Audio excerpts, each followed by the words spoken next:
Ginkanselar ang pag-activate sang Apat ka Dugang nga police station sa Syudad sang Iloilo, Hunyo.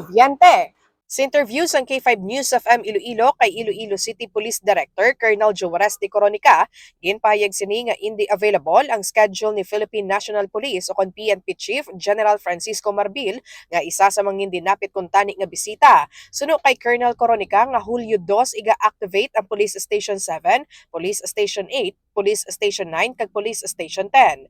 Naibaluan man nga si Police Captain Jobert Amado ang mga officer in charge sa Police Station 7, si Police Captain Lester Olivero sa Police Station 8, si Police Captain Jeffrey Delgado sa Police Station 9 kag si Police Captain Nonito Venteroso sa Police Station 10.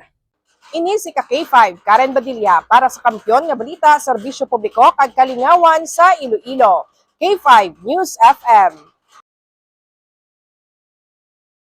This news is brought to you by, do you feel tired all the time? Do you have frequent infections? Do you have always cold? It's a sign of low immune system. Boost your immune system with Clinica D3 Bio, antibacterial, natural antioxidant, immune system booster. Clinica D3 Bio has vitamin D3, lauric acid, and monolurine to fight against all viruses. Try Clinica Vitamin D3 with Coccus nocifera.